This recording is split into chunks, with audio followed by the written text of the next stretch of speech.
नमस्कार बच्चों, आपका मेटलर्जिस्ट चैनल पे आपका स्वागत है। हम डिस्कस कर रहे थे आयरन सीमेंटाइट इक्विलिब्रियम डायग्राम और आज हम डिस्कस कर रहे हैं उसका लेक्चर नंबर 2। आइए देखते हैं कि इस पर्टिकुलर वीडियो सेशन में हम क्या क्या चीज़ें डिस्कस करेंगे।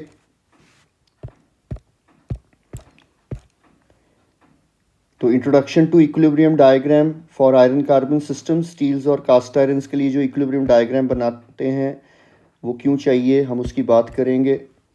उस पे इक्विलिब्रियम डायग्राम्स पे जर्नली जो दो एक्सेस रहते हैं, वाई एक्सेस और एक्स एक्सेस, उन पर क्या लेबल्स आते हैं, वील डिस्कस अबाउट इट।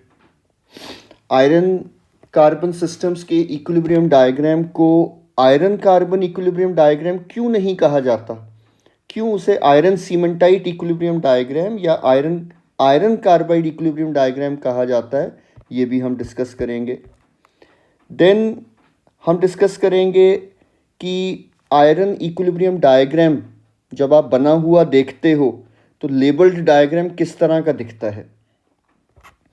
आज के लेक्चर में जो मेन टॉपिक है डिस्कशन का वो रहेगा कि आयरन सीमेंटाइट इक्विलिब्रियम डायग्राम के ऊपर जो भी फेजेस आपको नज़र आ रहे हैं, जो कि इक्विलिब्रियम कंडीशंस में आयरन कार्बन सिस्टम्स में फेजेस हैं, वो फेजेस क्या हैं, कॉम्पोजिशन क्या है, प्रॉपर्टी क्या है, क्रिस्टल स्ट्रक्चर क्या है, ये भी हम आज के इस लेक्चर में जानेंगे।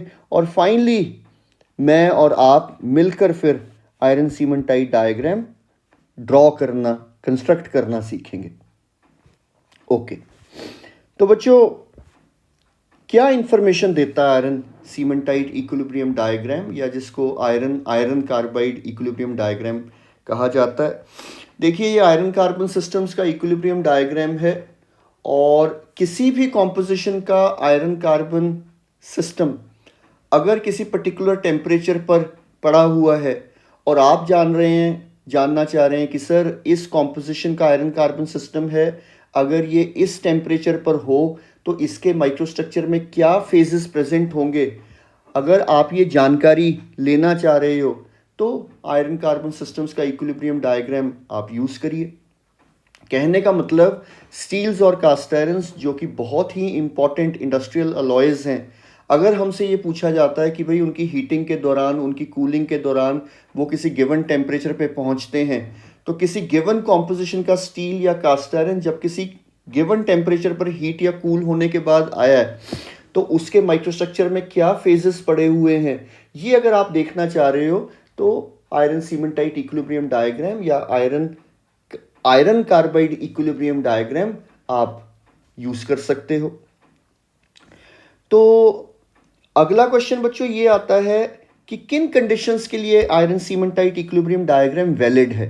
देखिए, कोई भी इक्विलिब्रियम डायग्राम, चाहे वो आयरन सीमेंटाइट इक्विलिब्रियम डायग्राम है, चाहे वो और कोई भी इक्विलिब्रियम डायग्राम है, वो आपको किसी भी मटेरियल सिस्टम के बारे में, जब वो मटेरियल सिस्टम किसी खास प्रेशर, टेम्परेचर, कॉम्पोजिशन पर है, अगर आप ये जानना चाह रहे हो कि उन conditions of pressure, temperature, composition पर उस मटेरियल सिस्टम के माइक्रोस्ट्रक्चर के अंदर क्या फेजेस हैं, तो उस मटेरियल सिस्टम का इक्विलिब्रियम डायग्राम आपको वो जानकारी दे देगा।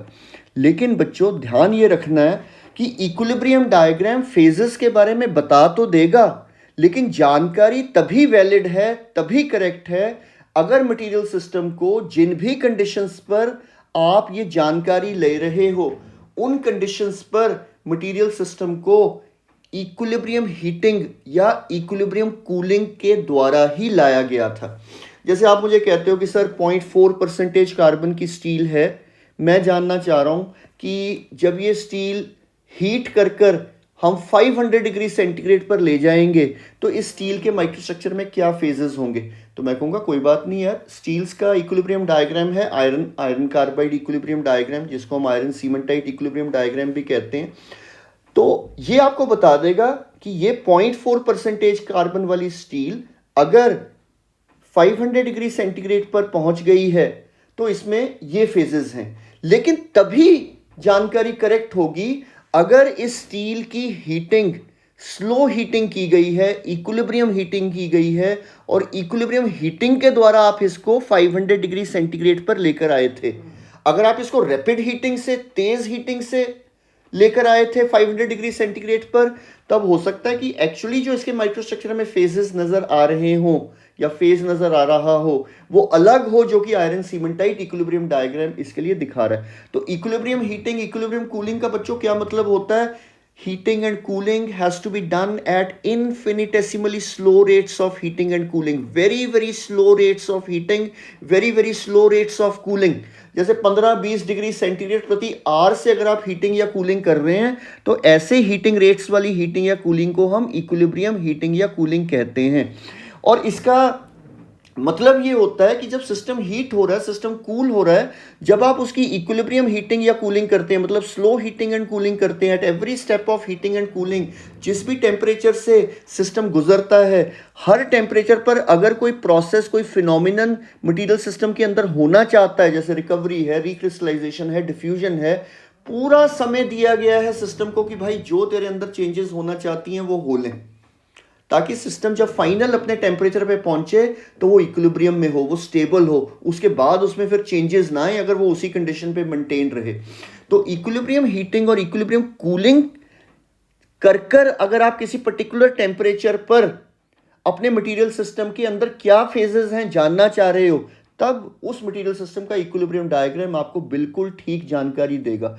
तो if somebody asks you that for what conditions is the iron cementite equilibrium diagram valid, your answer should be like any other equilibrium diagram, sir. The iron cementite diagram is is only valid if a given steel or cast iron has been treated under equilibrium conditions. That means the steel or the cast iron is being heated or has been heated and cooled at very slow rates of heating and cooling, and then when it has arrived at some temperature, if you wish to know that at that very temperature which has been achieved because of slow heating and cooling, what phases are present in the microstructure, the iron cementite diagram will give you the correct information कि आप लो भाई उस composition पर जिसका steel cast iron आपने लिया हुआ है और उस टेम्परेचर पर जिस पर आपका इंटरेस्ट है, आयरन सीमेंटाइट डायग्राम पे उस टेम्परेचर और उस कॉम्पोजिशन पे चले जाओ, आपको आयरन सीमेंटाइट इक्विलिब्रियम डायग्राम दिखा देगा कि लीजिए इसमें मटेरियल सिस्टम में ये फेज या फेजेस इस समय प्रेजेंट हैं। आई होप बच्चों ये चीज़ आपको क्लियर हो गई। इसके बाद हम चलते हैं कि इक्विलिब्रियम डायग्राम्स जो होते हैं students, equilibrium diagrams generally equilibrium diagrams पर एक्सिस क्या रहते हैं, वाई एक्सिस और एक्स एक्सिस के लेबल्स क्या रहते हैं। देखिए यार, मैं यहाँ चीज़ों को सिंपल करने के लिए, देखिए सबसे सिंपल सिस्टम हो सकता है जिनमें एक ही कंपोनेंट है, जैसे कि आपके प्योर मेटल्स, जैसे कि आपके pure substances like iron etcetera, तो उनमें कॉम्पोजिशन तो वेरिएबल है नहीं, क्योंकि वो तो 100% एक ही कॉम्पोजिशन के बने हुए हैं। गोल्ड है तो सारे गोल्ड का ही कॉम्पोजिशन है, वाटर है तो सारा H2O ही है। तो उस केस में द ओनली वेरिएबल्स जो फेजेस चेंज कर सकते हैं they are temperature and composition. तो एक कंपोनेंट वाले सिस्टम को बच्चों कहते हैं हम यूनरी सिस्टम्स, और यूनरी सिस्टम्स का जो इक्विलिब्रियम डायग्राम होता है उनको कहते हैं यूनरी इक्विलिब्रियम डायग्राम। तो मैं आपको अभी दिखा देता हूं कि जब आप यूनरी इक्विलिब्रियम डायग्राम बनाते हो तो यूनरी इक्विलिब्रियम डायग्राम का मतलब होता है एक ऐसा ग्राफिकल टूल जो आपको unary system, one component system, pure metal के लिए ये दिखाएगा कि जब ये प्योर सिस्टम अलग अलग प्रेशर और टेम्परेचर्स पर है तो इसके माइक्रोस्ट्रक्चर में क्या फेजेस एग्जिस्ट कर रहे हैं। तो वाई एक्सिस पे बच्चों टेम्परेचर आ जाएगा, एक्स एक्सिस पे प्रेशर आ जाएगा, और आपको डायग्राम दिखाएगा कि भाई क्या क्या फेजेस आपके सिस्टम में हैं। तो लीजिए आप एक यूनरी इक्विलिब्रियम डायग्राम देखिए, ये मैंने प्योर आयरन का बना दिया, टेम्परेचर आ गया वाई एक्सिस पर, प्रेशर आ गया एक्स एक्सिस पर, और किसी भी प्रेशर टेम्परेचर वैल्यू पर अगर आप ये देखना चाह रहे हैं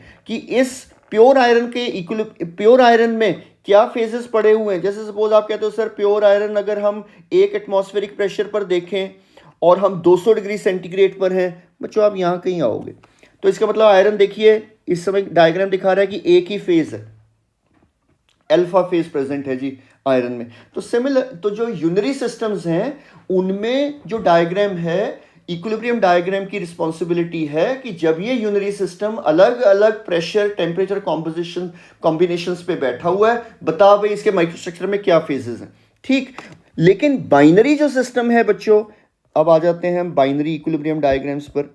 जो बाइनरी आपका इक्विलिब्रियम डायग्राम होगा, बाइनरी इक्विलिब्रियम डायग्राम बनता है बाइनरी अलॉयज के लिए। बाइनरी अलॉयज मतलब जिनमें टू कंपोनेंट्स हैं, जैसे आपका iron carbon system is a two component system, copper nickel system is a two component system, एक प्योर कॉपर है और एक प्योर निकल है उनमें कंपोनेंट। लेड टिन सिस्टम, एक प्योर लेड है कंपोनेंट, एक प्योर निकल है कंपोनेंट, उससे अलॉय बना हुआ है।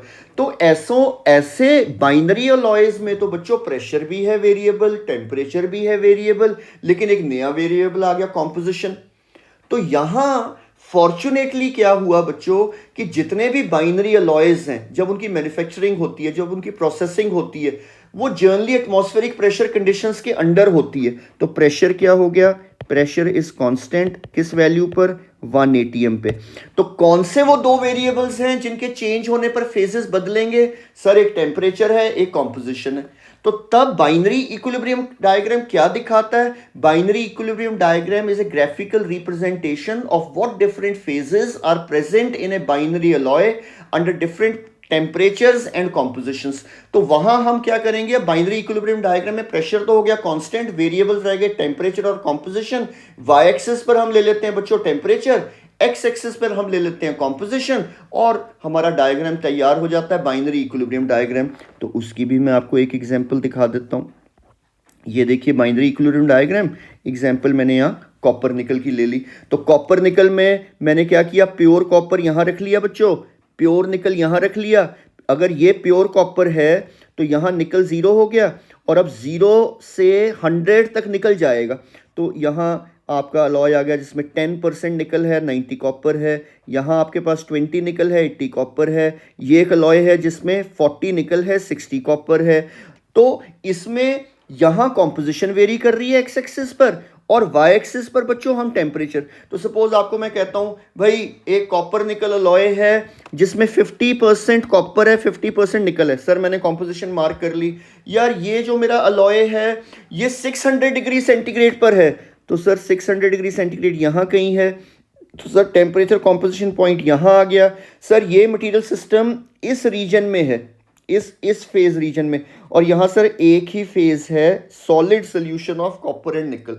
तो इक्विलिब्रियम डायग्राम ने आपको बता दिया कि जब आप एक गिवन कॉम्पोजिशन के अलॉय को एक खास टेम्परेचर पर लेकर बैठे हुए हो, आपके मटेरियल सिस्टम के माइक्रोस्ट्रक्चर में एक ही फेज है, और उस फेज का नाम है solid solution of copper and nickel. तो दिस इज हाउ, तो लेबल्स क्या हुए भाई, जो हमने डिस्कशन शुरू की थी, labels of a binary equilibrium diagram are temperature along the Y axis, composition along the X axis. Okay students, let's move ahead. अब हम ओके अब यहां स्टूडेंट्स एक बात जाननी जरूरी हो जाती है कि सर कॉपर निकल के सिस्टम को, इक्विलिब्रियम डायग्राम को आप कह रहे हो copper nickel equilibrium diagram, lead tin के इक्विलिब्रियम डायग्राम को आप कह रहे हो लेड टिन इक्विलिब्रियम डायग्राम, लेकिन आयरन कार्बन सिस्टम के इक्विलिब्रियम डायग्राम को आप आयरन कार्बन इक्विलिब्रियम डायग्राम नहीं बोल रहे, आप कुछ और ही नाम लेते जा रहे हो, सीमेंटाइट या आयरन कार्बाइड कर कुछ आप नाम लेते हो। बच्चों सीमेंटाइट और आयरन कार्बाइड एक ही चीज के नाम है। तो आप वहां कहते हो iron carbide equilibrium diagram. Let us see क्यों हम इसको आयरन कार्बन इक्विलिब्रियम डायग्राम नहीं कहते। मैंने पिछले लेक्चर में भी कहा था, मैं यहां फिर रिपीट कर रहा हूं कि मैंने इतने सीरीज ऑफ लेक्चर्स देख लिए, बुक्स में जनरली ये गलती नहीं होती, लेकिन जहां भी आप देखते हो कि चैनल्स में ये चीजें, वहां आयरन कार्बन इक्विलिब्रियम डायग्राम बोला नहीं बच्चों, this is not iron carbon equilibrium diagram, this is an equilibrium diagram for iron carbon systems, but diagram का नाम है iron cementite equilibrium diagram, iron carbide equilibrium diagram. देखते हैं क्यों। ओके देखिए भाई, सपोज आप कॉपर और निकल के लिए अलॉय बनाते हो, तो आप कहते हो सर उसका जो है इक्विलिब्रियम डायग्राम जब बनेगा उसका नाम हम रखेंगे कॉपर निकल इक्विलिब्रियम डायग्राम।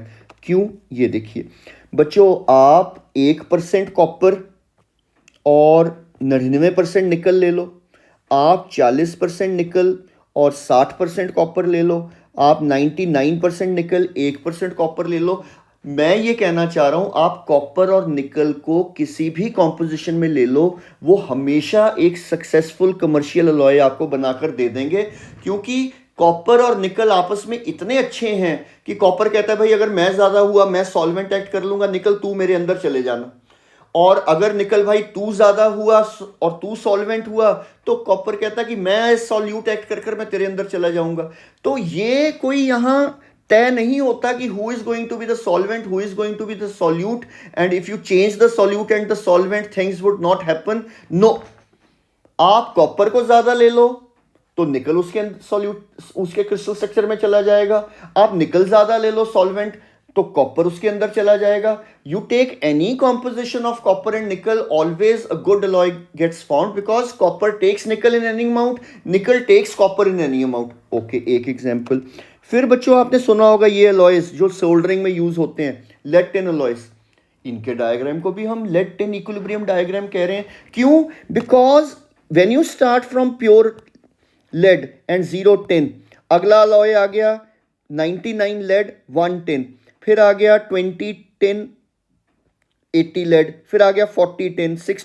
आप कोई कॉम्पोजिशन लीजिए बच्चों, हमेशा लेड और टिन आपस में आराम से मिक्स होकर आपको एक बढ़िया सा अलॉय दे देंगे।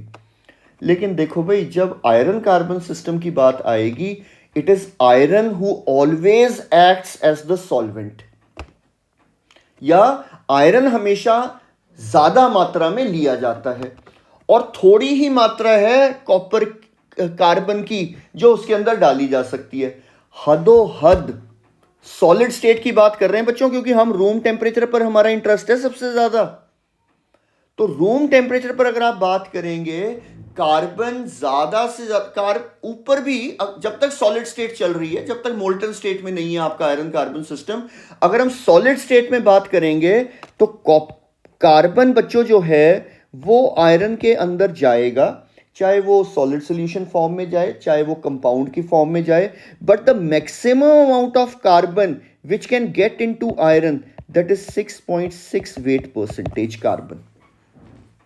तो यार तुम अगर 10% कार्बन और 90% आयरन लेकर अलॉय बनाने की कोशिश कर भी लो, कार्बन 6.67 जाएगा हदोहद, उसके बाद कार्बन फ्री फॉर्म में आयरन के ऊपर रहेगा।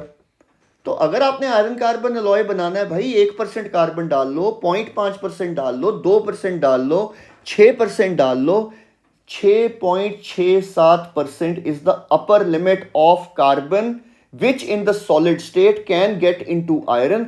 तो उसके बाद तो आयरन कार्बन अलॉय बन ही नहीं सकता।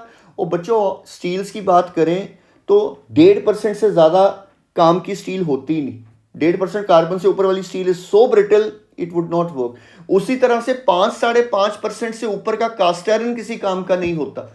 और मैं कहता हूं उसके बाद बन भी जाएगा, 6 डाल दो कार्बन बन जाएगा, 6.5 डाल दो कार्बन आयरन में अलॉय बन जाएगा। 6.67 से ऊपर तो आप डाल ही नहीं सकते। और जब एग्जैक्टली 6.67 कार्बन 93.33 आयरन के साथ जुड़ता है, वो एक बड़ा ब्यूटीफुल सा कंपाउंड बनाते हैं जिसका नाम है आयरन कार्बाइड, जिसको मैं बार बार सीमेंटाइट बोलता रहता हूं। So where do you start from? You start from 100% iron, मैं एक्स एक्सिस की बात कर रहा हूं, where you have 0% carbon. Now when you move towards the right you start keeping increasing carbon. Sir 1% carbon आ गया, 99% आयरन आ गया, alloy आ गया। सर 0.1% कार्बन है, 99.9% आयरन है, अलॉय आ गया। अब 1% कार्बन है, 99% आयरन है, आ गया। सर 1.5% कार्बन डाल दिया, 98.5% कार्बन है, अलॉय बन गया। कार्बन बढ़ाते जा रहे हो, कहां तक अलॉय बनाना पॉसिबल है? कितना कार्बन डालना मैक्सिमम सॉलिड स्टेट में पॉसिबल है? 6.67। और जब 6.67 और 93.33 बचा हुआ आयरन होता है, ये क्या बना देते हैं? आयरन और कार्बन का एक कंपाउंड जिसका नाम है आयरन कार्बाइड। और आयरन कार्बाइड जिसको हम पॉपुलरली सीमेंटाइट भी कह देते हैं। क्यों कहते हैं सीमेंटाइट? इस लेक्चर के एंड तक आपको पता चल जाएगा। तो आपके पास क्या है बच्चों? You have started from pure iron and where have you ended on the right side of the axis? Composition की लिमिट कहां तक है? Pure cementite. सीमेंटाइट पर आप खत्म हो गए। प्योर आयरन पर आप शुरू हुए थे, प्योर सीमेंटाइट पर आप खत्म हो गए। तो एक एक्सिस है आयरन, दूसरा एक्सिस है आयरन कार्बाइड या सीमेंटाइट। तो डायग्राम का क्या नाम पड़ेगा? इसका कॉपर निकल क्यों पड़ा? यहाँ प्योर कॉपर है, यहाँ प्योर निकल है। इसका लेड टिन इक्विलिब्रियम डायग्राम नाम क्यों पड़ा? यहाँ प्योर लेड है, यहाँ प्योर टिन है। इसका नाम यहाँ क्यों पड़ेगा आयरन आयरन कार्बाइड? सर एक एक्सिस शुरू होगा प्योर आयरन से, दूसरे एक्सिस तक हम पहुंचते हुए क्या बन जाएंगे सर? प्योर आयरन कार्बाइड या cementite. So let me show to you this diagram students. अभी दिखा देते हैं आपको, ये लीजिए भाई। तो we are starting with pure iron, that is 0% carbon. Then here somewhere over here we have an alloy, iron carbon alloy with 1% carbon, 99% iron. Here we have 2% carbon, 90. So here we have 6% carbon, remaining 94% would be iron. And the maximum limit of carbon that can go into iron in the solid state is restricted at 6.67 percentage carbon. So remaining 93.33 percentage is iron. And what does this composition give you? This gives you cementite. So we are ending at cementite. So this is iron carbide और iron cementite equilibrium diagram. तो बच्चों please अगर आप मेरी बात सुनते हो तो अब से आपने क्या कहना है? Equilibrium diagram for iron carbon systems, उसका नाम है आयरन कार्बाइड इक्विलिब्रियम डायग्राम, या आयरन कार्बाइड को ही क्योंकि सीमेंटाइट कहते हैं, डायग्राम का नाम है iron cementite equilibrium diagram. Please do not refer this diagram और call this diagram as the iron carbide equilibrium diagram, नहीं कहना कभी भी। I hope this is clear. चलिए आगे। ओके, सो अब हम डिस्कस करते हैं नेक्स्ट चीज कि आयरन कार्बन इक्विलिब्रियम डायग्राम जो है वो लेबल्ड कैसा दिखता है भाई। देखिए, जो लास्ट हम काम इस लेक्चर में करेंगे, हम खुद मिलकर वो डायग्राम शुरू से बनाएंगे, लेकिन डायग्राम शुरू से तभी बना पाएंगे जब पता हो कि उसके ऊपर फेजेस क्या हैं, उन फेजेस की प्रॉपर्टीज क्या हैं, तब तो आपको एक एक कर्व का पता लगेगा, ठीक है। लेकिन अभी मैं आपको ये डायग्राम दिखा दूं, वो हो वाह क्या है यार ये diagram, the iron cementite equilibrium diagram. तो इसमें बच्चों एक चीज़ तो आप नज़र आ रही है आपको कि सर एक्स एक्सिस पे हमारी कॉम्पोजिशन है, और इसमें बच्चों एक बड़ा इंपॉर्टेंट पॉइंट तो आता है, ये 2.11% कार्बन। यहाँ से लेफ्ट साइड वाले आयरन कार्बन अलॉयज को हम नाम क्या दे देते हैं? स्टील्स। और 2.11 से आयरन कार्बन अलॉयज जो आगे चलते हैं, मैक्सिमम कितने कार्बन तक के हो सकते हैं? 6.67% कार्बन के। और उन आयरन कार्बन अलॉयज को हम पिछले लेक्चर में हमने देखा था, उनकी फ्लूइडिटी बहुत एक्सीलेंट होती है, कास्टिंग इज एक्सीलेंट। तो उन अलॉयज का नाम है बच्चों कास्ट आयरन्स। ओके, इससे पहले कि मैं आपको फेजेस बताऊं, यहाँ ये देखिए 5 सिंगल फेज रीजन्स बच्चों इस डायग्राम में आपको नजर आने वाली है। क्योंकि एक बार देखो भाई, सिंगल फेज रीजन्स एक बार पता लग गई, फिर तो पूरा डायग्राम तुम लेबल कर दोगे। मैंने तो शुरू से ही तुम्हारे लिए लेबल कर दिया ताकि तुम एक बार इसको कंप्लीटनेस में देख सको। लेकिन इसके बाद मैं खुद आपके साथ डिस्कस करूंगा कि इसकी 5 इसमें सिंगल फेज रीजन्स हैं। लो बच्चों, बड़ी क्विकली देखते हैं कि इसकी जो 5 सिंगल फेज रीजन्स हैं उनका नाम क्या है। ओके, मैं क्या करता हूं आपको ताकि हाईलाइट कर सकूं, late me choose this. Students, सबसे पहली जो इसमें आपको सिंगल फेज रीजन नजर आती है, उसको उस फेज को, वो जो सिंगल फेज रीजन है जो उसने फेज कंटेन किया हुआ है, उसका नाम, फेज का नाम है फेराइट। अल्फा सॉलिड सोल्यूशन भी उसे कहते हैं। ये जो ट्रायंगुलर रीजन आप देख रहे हो यहाँ, ये देखिए मैंने इसको अल्फा कह रखा है। तो अगर आपका आयरन कार्बन सिस्टम एक ऐसी कॉम्पोजिशन का है और एक ऐसे टेम्परेचर का है कि उसका टेम्परेचर कॉम्पोजिशन पॉइंट इस ट्रायंगुलर रीजन में आता है, तो उस आयरन कार्बन सिस्टम में उस टेम्परेचर पर एक ही फेज होगा और उस फेज का नाम है फेराइट। तो वील सी ये फेराइट क्या है, क्या प्रॉपर्टी शुरू। अभी हम देख रहे हैं सिंगल फेज रीजन क्या क्या है। आइए अभी अगली सिंगल फेज रीजन देखें बच्चों। अगली सिंगल फेज रीजन का नाम है, एक सेकेंड मैं ये आपके लिए क्लियर कर दूं। ये थी सिंगल फेज रीजन, ये जिसका नाम था फेराइट, ठीक है, ये हो गया। अब मैं आपके लिए अगली सिंगल फेज रीजन आपके लिए बोल रहा हूं, इसका नाम है स्टूडेंट्स ऑस्टेनाइट। ऑस्टेनाइट रीजन जो है सबसे बड़ी रीजन है, आप देख रहे हैं, ये देखिए, ये सारी जो रीजन है भाई, okay, if you want I can change this colour. ये जो सारी रीजन है, this all region, this is again containing only one phase, and this single phase region I have marked it as austenite। तो अगर आपका iron carbon system एक ऐसी composition का है और एक ऐसे टेम्परेचर पर है कि वो इस येलो रीजन में कहीं फॉल करता है, तो जो है उसको आप कहोगे कि सर उसमें एक ही फेज है और वो फेज है उसमें ऑस्टेनाइट। तो ये स्टूडेंट्स आ गया the second phase. The second phase, ये हमने पहला फेज देखा, this was the first phase ferrite, और ये आपने दूसरा फेज देखा, इसका नाम है austenite. Let's come to the third phase. Third single phase region या तीसरा फेज जो आपको आयरन कार्बन सिस्टम में या आयरन सीमेंटाइट डायग्राम पे नजर आता है स्टूडेंट्स, वो है भाई, okay let me choose some other colour, वो है students delta ferrite region. Delta ferrite देखिए, ये ट्रायंगुलर सी रीजन जिसको मैंने स्काई ब्लू कलर में भर दिया, अगर आपके आयरन कार्बन सिस्टम का टेम्परेचर और कॉम्पोजिशन ऐसा है कि वो इस स्काई ब्लू रीजन में कहीं पड़ता है, तो उसमें एक ही फेज होगा, और उस फेज का क्या नाम है? उस फेज का नाम है डेल्टा फेराइट। ओके, चौथी, अच्छा नोट करिएगा, फेराइट, ऑस्टेनाइट, डेल्टा फेराइट, इनमें कुछ विड्थ है, मतलब ये कॉम्पोजिशन के रेंज में इनमें कार्बन कम, कार्बन बढ़ सकता है, तभी ये, लेकिन जो चौथा फेज में तुम्हें दिखाने लगा हूं बच्चों, उसमें कोई विड्थ नहीं होगी, उसमें कॉम्पोजिशन की कोई वेरिएशन नहीं होगी, क्योंकि वो एक कंपाउंड है। तो लेट अस सी, चौथा फेज हमारा क्या है सर? आय हाय हाय, आयरन कार्बाइड और सीमेंटाइड, जिसका पता नहीं कितनी बार हमने अभी तक नाम ले लिया। सो इसका बच्चों सिंबल नहीं होता, इसका फॉर्मूला होता है, क्योंकि ये केमिकल कंपाउंड है Fe3C। और ये कौन सी रीजन है? ये कहेंगे सर आप ये कौन सी रीजन है, तो ये भी मैं कोई कलर और आपके लिए बढ़िया सा चूज़ कर लूँ।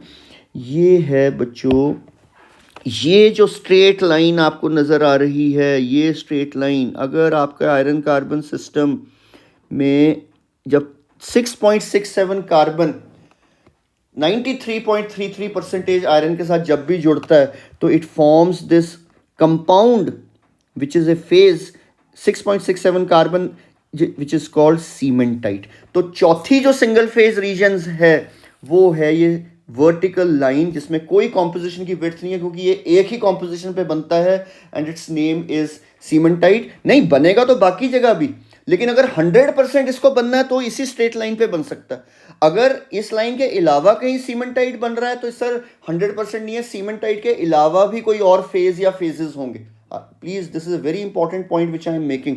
ओके, लास्ट, तो सॉलिड स्टेट में जब आपका सिस्टम बैठा हुआ है ना बच्चों, सॉलिड स्टेट में तो ये चार ही फेज आपके सिस्टम में नजर आएंगे आयरन कार्बन सिस्टम में, किसी भी स्टील में, किसी भी कास्ट आयरन में।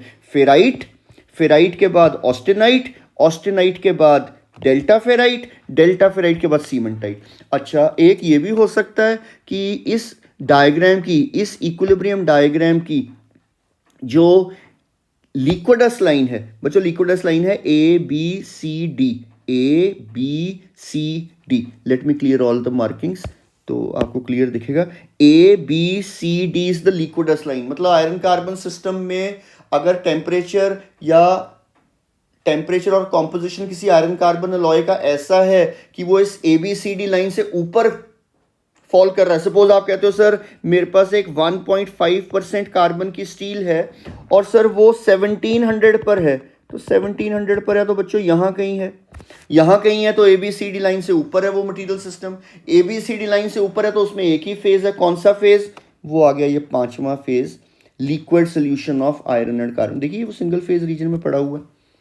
So these are the 5 single phase regions which appear on the iron cementite or the iron carbide equilibrium diagram।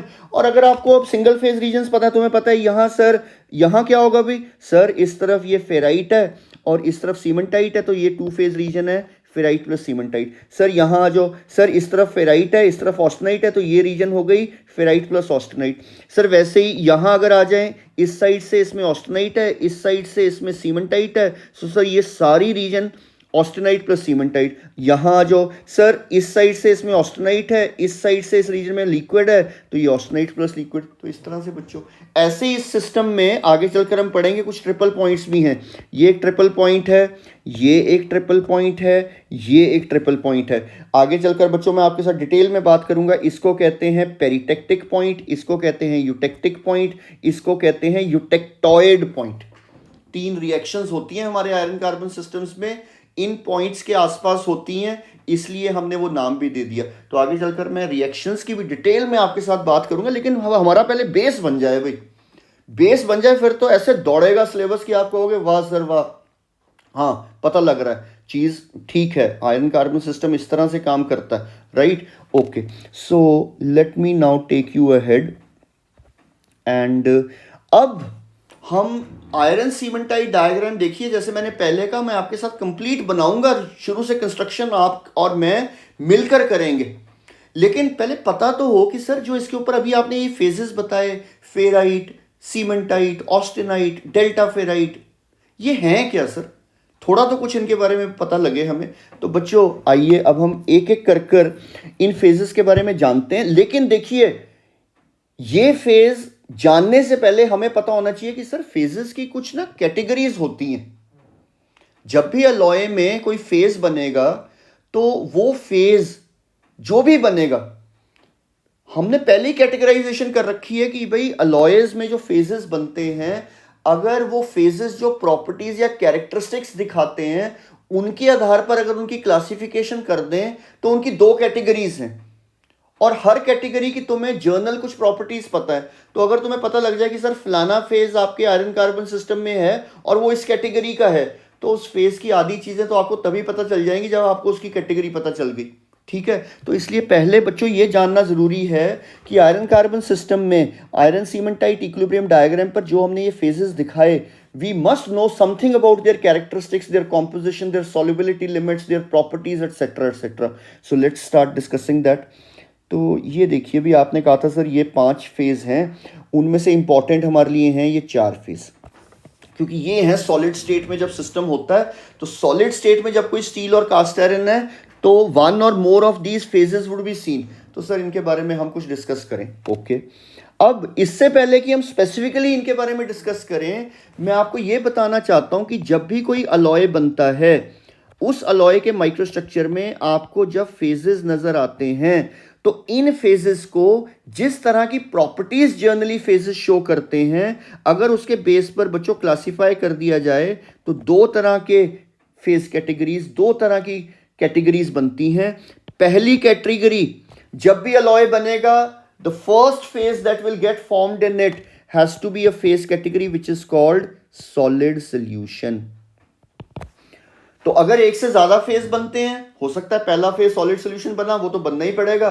Suppose 2 phase बने सर, दूसरा भी सॉलिड सॉल्यूशन बन गया, जैसे आपने लैक्टेन सिस्टम में देखा। लेकिन हो सकता है कि सॉलिड सॉल्यूशन जब बन चुका है उसके बाद जो और फेजेस बने, उनमें से जो अगले फेजेस कुछ बने वो सॉलिड सॉल्यूशन नहीं है, वो एक केमिकल कंपाउंड है। तो अगर बच्चों मेटालिक सिस्टम में सॉलिड सॉल्यूशन बनने के बाद फिर दोबारा सॉलिड सॉल्यूशन बने, बहुत अच्छी बात है, नहीं बने तो क्या बनेगा, तो केमिकल कंपाउंड बनेगा। तो जब मेटालिक सिस्टम्स में केमिकल कंपाउंड बनता है, वो कन्वेंशनल केमिकल कंपाउंड से थोड़ा अलग होता है, नाम भी हमने अलग दे देना है। तो when in A metallic system chemical compound gets formed, which is the other category of phases apart from solid solution that can get formed in a metallic system, तो बच्चों उसको हम कह देते हैं, उस chemical compound को, उस phase category को हम कह देते हैं intermediate phase। intermediate phase भी कह सकते हैं बच्चों, उसको हम नाम देते हैं transitional phase भी, transitional phase। तो मैं फिर रिपीट कर दूं कि हम अलॉय का जब माइक्रोस्ट्रक्चर देखते हैं उसमें हमें फेज या फेजेस नजर आएंगे। इन फेजेस की कई तरह से क्लासिफिकेशन हो सकती है, इनकी इक्विलिब्रियम के बेस पर क्लासिफिकेशन होती है, इनकी वॉल्यूम फ्रैक्शन के हिसाब से क्लासिफिकेशन होती है, वो मैं अभी आपके साथ डिस्कस नहीं कर रहा। मैं ये कह रहा हूं कि अगर फेजेस की क्लासिफिकेशन आपने फेजेस द्वारा दिखाई जाती प्रॉपर्टीज से की है तो फेजेस की दो कैटेगरीज आती हैं, या तो फेज सॉलिड सॉल्यूशन है या फेज केमिकल कंपाउंड है। अगर फेज केमिकल कंपाउंड है तो क्योंकि ये अलॉय में बना है, क्योंकि ये मेटेलिक सिस्टम में बना है, इसको हम बच्चों क्या कह देते हैं, एक स्पेशल नाम दे दिया सर, इंटरमीडिएट फेज बना है, सर ट्रांजिशनल फेज बना है। तो ये मैं आपको डायग्राम से और डिटेल में दिखाता हूँ, लीजिए। अच्छा, ये तो मैं आयरन सीमेंटाइट डायग्राम दिखा दिया। Late me clear all this ताकि ये कुछ ओवरलैपिंग ना हो। ये लीजिए बच्चों, अब हम देखते हैं कि कैटेगरीज और types of phases that can be seen in iron carbon systems. तो हम based on what, based on the properties और the characteristics which are shown by phases. So let's show this diagram, this beautiful flow diagram. तो type of phases based on their characteristics of property और properties, भाई sir पहली तरह का phase जो system में, alloy system में बनता है, it has to be a solid solution. जैसे मैंने पहले कहा, हो सकता है सिस्टम में दो फेज बने, दोनों ही सॉलिड सॉल्यूशन हो, लेकिन अगर सॉलिड सॉल्यूशन के अलावा कुछ बनता है, केमिकल कंपाउंड बनता है, तो that is the second category of phases that can be scene, और उनको हमने नाम क्या दिया है, इंटरमीडिएट फेज या बच्चों ट्रांजिशनल फेज। अच्छा, जब भी सॉलिड सॉल्यूशन बनेगी वो भी दो ऑप्शंस हैं, या तो बनेगी सब्स्टिट्यूशनल सॉलिड सॉल्यूशन, ज्यादातर सब्स्टिट्यूशनल सॉलिड सॉल्यूशन ही बनती है, लेकिन अगर आपके अलॉय में कॉन्स्टिट्यूएंट्स ऐसे हैं कि आपका जो सॉल्यूट है उसके एटम्स का साइज बहुत छोटा है, सपोज बोरोन आपने सॉल्यूट लिया है, नाइट्रोजन आपने सॉल्यूट लिया है, या आयरन कार्बन सिस्टम्स में कार्बन आपने सॉल्यूट लिया हुआ है, बच्चों ये ऐसे एलिमेंट्स हैं जिनके एटम्स का साइज इज वेरी स्मॉल। तो ये ना जब सॉल्वेंट के क्रिस्टल स्ट्रक्चर में जाते हैं तो सॉल्वेंट के एटम्स को उनकी लेटिस पोजीशन से डिस्टर्ब या सब्स्टिट्यूट नहीं करते। सब्स्टिट्यूट कर दें तब तो बन जाती है सब्स्टिट्यूशनल सॉलिड सॉल्यूशन। वो तो बनाते हैं जब सॉल्यूट एटम और सॉल्वेंट एटम का साइज एक जैसा हो, बहुत ज्यादा डिफरेंस ना हो।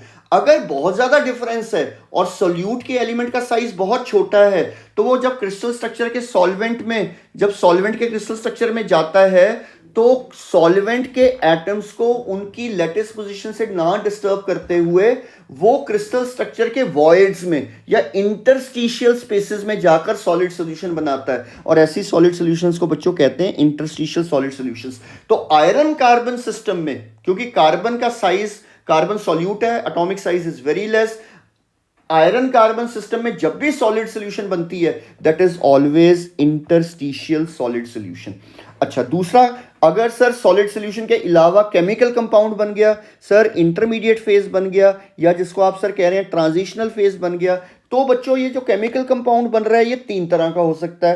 पहली कैटेगरी है इंटरस्टिशियल कंपाउंड, दूसरी कैटेगरी है ह्यूमरो 3 कंपाउंड, तीसरी कैटेगरी है इंटरमेटेलिक कंपाउंड। आज हम इस लेक्चर में इनकी डिटेल नहीं कर सकते। हाँ, मैं ये आपको बता देता हूं कि आयरन कार्बन सिस्टम में एक कंपाउंड बनता है सीमेंटाइट, आयरन कार्बाइड, वो इस कैटेगरी को बिलोंग करता है, और ये कैटेगरी होती है कि हार्डनेस बहुत अच्छी मिलेगी।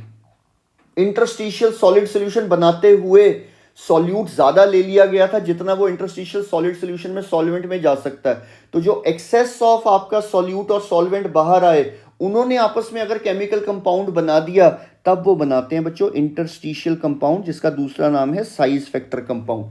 तो मोटे तौर पर आपको क्या पता होना चाहिए कि सर आयरन कार्बन सिस्टम में भी जो फेजेस के नाम आपने लिए हैं, ferrite, austenite, delta ferrite, cementite, sir वो जितने भी फेजेस हैं उनमें से या तो फेज सॉलिड सॉल्यूशन है, और अगर सॉलिड सॉल्यूशन है तो पक्का इंटरस्टिशियल सॉलिड सॉल्यूशन है, और अगर कोई फेज सॉलिड सॉल्यूशन नहीं है, इंटरस्टिशियल सॉलिड सॉल्यूशन नहीं है, तो वो केमिकल कंपाउंड है। केमिकल कंपाउंड है तो वो इन तीनों कैटेगरीज में से कुछ होगा। मैंने आपको सीमेंटाइट का तो बता ही दिया कि वो इस कैटेगरी का होता है। तो अब हम बच्चों आने वाले, अब इस जो बचा हुआ लेक्चर है उसमें ये देखते हैं कि सर फेराइट क्या चीज़ है, ऑस्टेनाइट क्या है, क्या सॉलिड सॉल्यूशन है, अच्छा इसमें सॉल्यूट कौन है, सॉल्वेंट कौन है, डेल्टा फेराइट क्या है, आयरन कार्बाइड क्या है। तो late us see this. Okay, thank you. So when I move ahead, अब हम शुरू कर रहे हैं with the first phase that is seen in the iron carbon system, और बच्चों इस फेज का नाम है फेराइट। प्यार से इसको अल्फा फेराइट या अल्फा सॉलिड सोल्यूशन भी कह दिया जाता है। लेकिन इससे पहले कि मैं बताऊं कि फेराइट क्या है, ऑस्टेनाइट क्या है, डेल्टा फेराइट क्या है, क्योंकि देखिए है तो ये सॉलिड सोल्यूशंस तीनों में ही कॉन्स्टिट्यूएंट्स कौन है, सॉल्यूट कार्बन है, सॉल्वेंट आयरन है।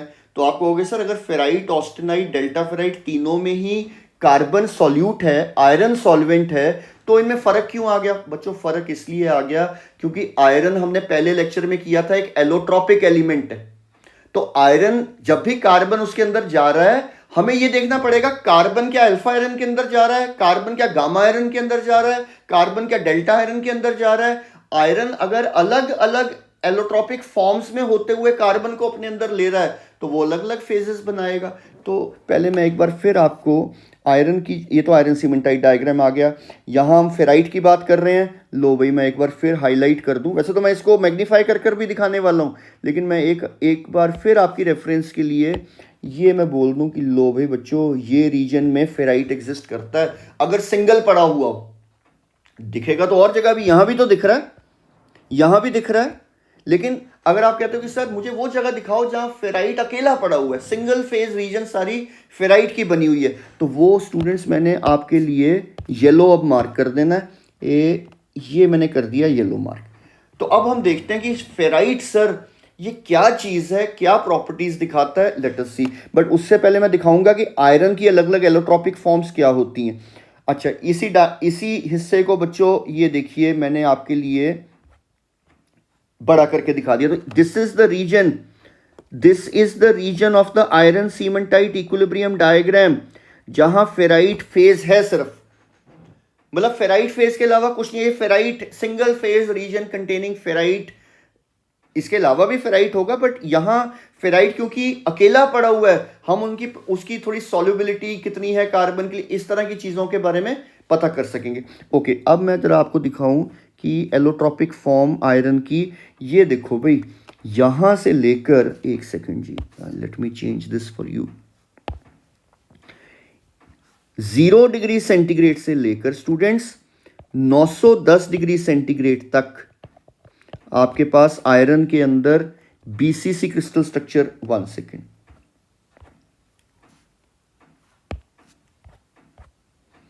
बीसीसी क्रिस्टल स्ट्रक्चर होता है। ये देखिए 1 सेकेंड, 0 से लेकर 910 तक आयरन के अंदर एक ही फेज है और वो फेज है बीसीसी क्रिस्टल स्ट्रक्चर वाला, और हमने उस फेज को नाम क्या दिया था, अल्फा फेज। ये देखिए अल्फा यहां से लेकर यहां तक सारा अल्फा फेज, और जब आयरन के अंदर सिर्फ अल्फा फेज हो तो हम उसको क्या कह देते हैं, अल्फा आयरन। हाँ यहाँ हल्का सा फर्क बताया था अभी, 768 is the Curie temperature. So if 768 is the Curie temperature तो इससे नीचे वाला आयरन 768 वाला अल्फा फेज मैग्नेटिक है, उससे ऊपर 768 से 910 वाला नॉन मैग्नेटिक है, but that is not A phase change. तो 0 से लेकर 910 तक एक ही फेज है आयरन में और उसका नाम है अल्फा फेज। अब बच्चों फेराइट क्या है, जब कार्बन इंटरस्टिशियल सॉलिड सॉल्यूशन बनाता है जाकर किसके साथ, अल्फा आयरन के साथ, तो उस सॉलिड सॉल्यूशन को, उस इंटरस्टिशियल सॉलिड सॉल्यूशन को क्या कहा जाता है, ferrite. So what is ferrite? If somebody says what is ferrite, ferrite is an interstitial solid solution of carbon in what, carbon when iron is in its alpha phase. So it is interstitial solid solution of carbon in alpha iron. Low let me take you to the next slide, वहाँ हम सारी बात ferrite की करेंगे। Okay 1 second, let me clear this up, 1 second।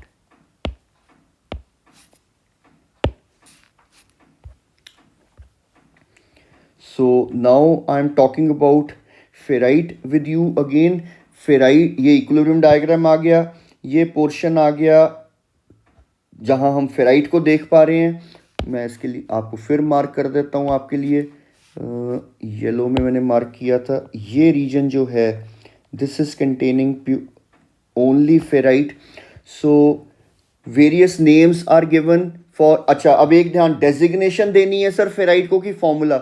बच्चों formula दिया जाता है केमिकल कंपाउंड को, क्योंकि वो एक ही fixed weight ratio of the constituent element से बनेगा। तो अगर आयरन और कार्बन 93.33 आयरन 6.67% कार्बन से जुड़ रहा है तो उसका फॉर्मूला बनेगा Fe3C।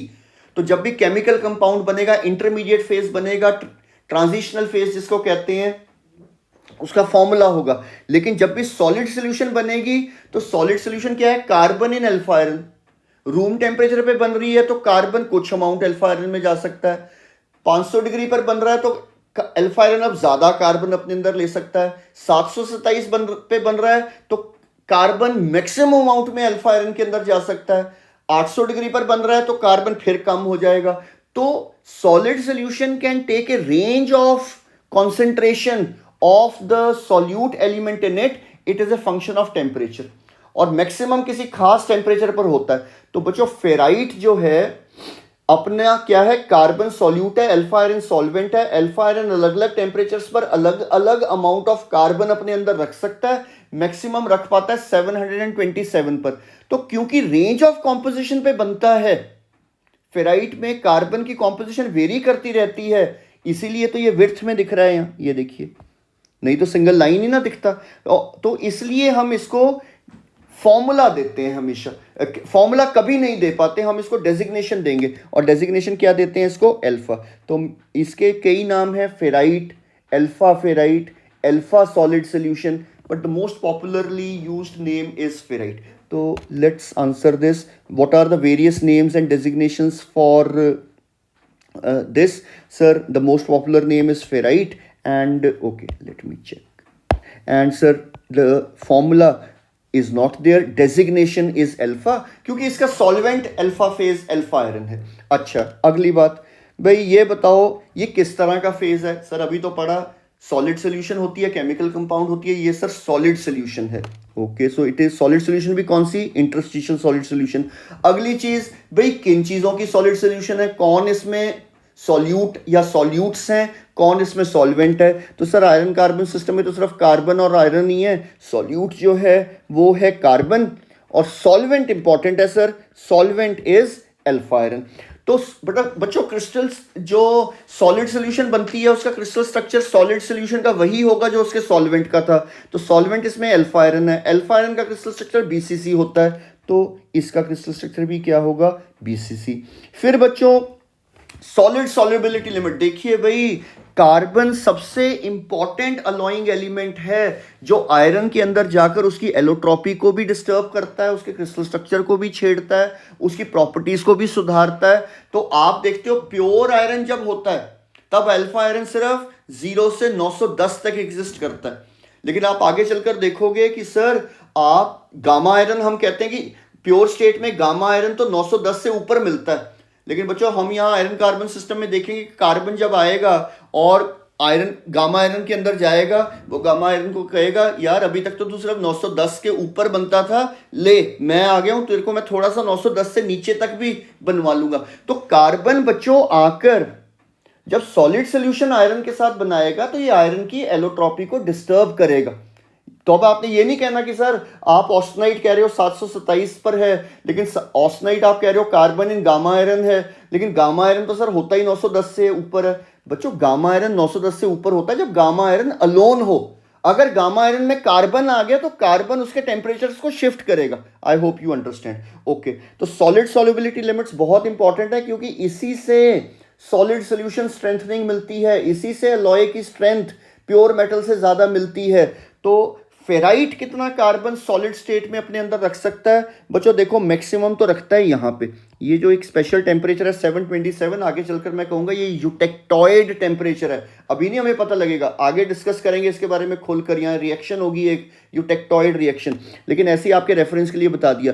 तो फेराइट फेज जो मैक्सिमम कार्बन अपने अंदर रख सकता है वो होता है 0.02 वेट परसेंटेज। बहुत कम है, लेकिन इस कम से भी कमाल हो जाता है भाई। लेकिन किस टेम्परेचर पे? Every solubility that I give a numerical value has to be given a value of a temperature also, क्योंकि जो भी कार्बन सॉल्युबिलिटी सॉल्वेंट के अंदर है वो एक खास टेम्परेचर का वैल्यू है। टेम्परेचर छेड़ने पर सॉल्युबिलिटी बढ़ कम जाएगी। तो मैक्सिमम कार्बन जो फेराइट फेज अपने अंदर रख सकता है वो है 0.02, लेकिन कहाँ 727 डिग्री सेंटीग्रेड पर। हमारे लिए बच्चों रूम टेम्परेचर बड़ा इंपॉर्टेंट होता है कि रूम टेम्परेचर पे कितनी है, रूम टेम्परेचर पर ओके 1 मिनट, तो मैक्सिमम कितनी है 0.02 weight percentage at 727। Then somebody can ask what is the solubility of carbon in ferrite under room temperature conditions. बच्चों it's very low, 0.0008 weight percent. और तभी तो लाइन ये यहाँ जुड़ी हुई नजर आ रही है, ये लाल लाइन आ तो रही है नीचे तक, कुछ सॉल्युबिलिटी तो है पर इतनी कम है। बुक्स में तो आप देखोगे उन्होंने लाइन को यहीं कहीं जोड़ देना है, नीचे तक लाना ही नहीं। हम तो यहाँ आपके लिए ये देखो, मैं अगर इसको किसी और रंग से दिखाने की कोशिश करूँ, ये अगर लो मैं ब्लैक से कोशिश करूँ तो ये जो लाइन है ये एंड तक बच्चों नीचे तक आ रही है, यहाँ नीचे तक। लेकिन कितना वैल्यू है, इतनी कम। 0 डिग्री सेंटीग्रेड पर फेराइट अपने अंदर कितना कार्बन रख सकता है, लो 10 गुना और कम हो जाएगा स्टूडेंट्स, 0.00005 वेट परसेंटेज। तो maximum solid solubility of carbon in ferrite this at temperature eutectoid temperature 727 degree centigrade. Okay, अगली प्रॉपर्टी देखें। फेराइट नाम क्यों पड़ा भाई सर, रूम टेम्परेचर पर देखो तो सही, फेराइट फेरस को किसको कहते हैं सर, प्योर आयरन को। फेरम वर्ड था लैटिन साउथ अमेरिकन वर्ड था लैटिन फेरम, फेरम से आया प्योर आयरन। प्योर आयरन ये भी तो सर प्योर आयरन ही है, तो this is just as pure as being ferrum. तो इस करके इसका नाम हमने, क्योंकि ये है तो सॉलिड सोल्यूशन, इसमें कार्बन है तो है लेकिन इतना कम है कि ये नियरली प्योर आयरन है, इसलिए क्योंकि आयरन को हम फेरस कहते हैं तो इसका नाम दे दिया फेराइट। तो इसलिए कहते हैं जी इसको ferrite because its carbon solubility limits are very very low at room temperature conditions which are the most important conditions for us. जहां हम सबसे ज्यादा अलॉयज को यूज करते हैं देखते हैं, वहां तो सर इतना कार्बन है इसमें सिर्फ, ये तो नियरली कार्बन फ्री है, इसलिए इसको हमने फेरस से फेराइट कह दिया। आ जाओ इसकी प्रॉपर्टीज पर बच्चों। प्रॉपर्टीज, सबसे कम हार्डनेस वाली चीज, कोई आपसे पूछ ले सबसे सॉफ्ट चीज क्या है जो आयरन कार्बन सिस्टम में दिख के माइक्रोस्ट्रक्चर में दिखती है, मतलब सबसे सॉफ्टेस्ट फेज कौन सा है भाई, इट इज फेराइट फेज। सबसे ज्यादा डक्टिलिटी वाला फेज कौन सा है सर, इट इज फेराइट। बच्चों 50% तक इसकी डक्टिलिटी होती है जब आप 5 सेंटीमीटर के गेज लेंथ के स्पेसिमेन के साथ एक्सपेरिमेंट करते हैं। अच्छा, इसका ना क्यूरी टेम्परेचर भी है, 768 is the Curie temperature of ferrite, जिसका मतलब अगर आपके आयरन कार्बन सिस्टम में फेराइट है और आपका iron carbon system 768 Curie temperature से नीचे है, तो उस आयरन कार्बन सिस्टम में उस स्टील में जितना भी फेराइट फेज होगा वो मैग्नेटिक होगा। लेकिन अगर आपका आयरन कार्बन सिस्टम 768 से ऊपर पड़ा हुआ है और अब उसमें कुछ फेराइट है, तो that ferrite is totally non magnetic. तो बच्चों आप आगे चलकर देखोगे कि 768 पर हमने ऐसे डॉटेड लाइन डाल रखी होती है just to represent Curie temperature of ferrite which is 768 degree centigrade. Ferrite present in iron carbon systems existing below 768, ferrite present in them would be magnetic. Beyond it, 768 and above, ferrite phase present in any steel would be non-magnetic. Okay, और कोई property है भाई इसकी? हाँ, इसका table एक मैं आपको दिखाऊंगा, प्रॉपर्टीज का टेबल लीजिए, वो मैंने आपके लिए रखा हुआ है। Tensile strength is moderate, yield strength is moderate, hardness is very very low. ओ यार, आगे मैं सीमेंटाइट की हार्डनेस दिखाऊंगा, 1000 VPN विकर्स पिरामिड नंबर के करीब होगी, इसकी कितनी है सिर्फ 95%। एलोंगेशन इतनी अच्छी किसी और की नहीं है। ऑस्टेनाइट की हम परसेंटेज एलोंगेशन बहुत अच्छी मानते हैं, 10% है, इसकी तो 5 गुना है भाई उससे। तो सॉफ्टनेस और डक्टिलिटी अगर स्टील में चाहिए, बिंदास फेराइट ज़्यादा से ज़्यादा माइक्रोस्ट्रक्चर में लेकर आओ। बच्चों फेरेटिक स्टेनलेस स्टील्स होते हैं, hugely soft, hugely ductile, right? So that is all about the ferrite phase. फिर हम आते हैं आयरन कार्बन सिस्टम के सबसे इंपॉर्टेंट फेज पे, और बच्चों इसका नाम है, इस फेज का नाम है प्यारे बच्चों ऑस्टेनाइट। तो ये रहा ऑस्टेनाइट। सर ऑस्टेन थे एक जर्मन मेटलर्जिस्ट साइंटिस्ट, और यही थे जिन्होंने iron cementite equilibrium diagram develop किया हमारे लिए, और इन्होंने इस फेज को डिस्कवर किया था, ढूंढा था सबसे पहले, डिस्कवर तो नहीं कहूंगा, ऑब्जर्व किया था। उनकी नाम के रिस्पेक्ट में, सर रॉबर्ट ऑस्टेन के रिस्पेक्ट में इस फेज को हम कहते हैं ऑस्टेनाइट। और फेज भी कौन सा चुना, जो सबसे इंपॉर्टेंट, सबसे गवर्निंग फेज है आयरन कार्बन सिस्टम्स का, स्टील्स का, कास्ट आयरन्स का। ओके, सो अगेन डायग्राम दिखा दें आपको, ये डायग्राम दिखा देते हैं। कौन सी रीजन है, ये लीजिए, कलर बदल लेता हूँ, सॉरी ये नहीं, ये कलर लेते हैं। So this entire region students, this entire region of the iron cementite equilibrium diagram is again containing only one phase in it, and this entire region is single phase region called austenite. What is austenite? Okay, let me one by one again see कि austenite, सबसे पहले यही हमने करना है कि austenite क्या चीज़ है। तो austenite डेजिग्नेशन क्या है इसकी, पहले तो देखिए भाई, ऑस्टेनाइट भी एक सॉलिड सोल्यूशन है, इसलिए ऑस्टेनाइट का भी डेजिग्नेशन होगी, केमिकल फॉर्मूला नहीं होगा, और इसकी डेजिग्नेशन क्या है स्टूडेंट्स, गामा। अच्छा, क्यों है गामा, अभी आपको क्लियर हो जाएगा।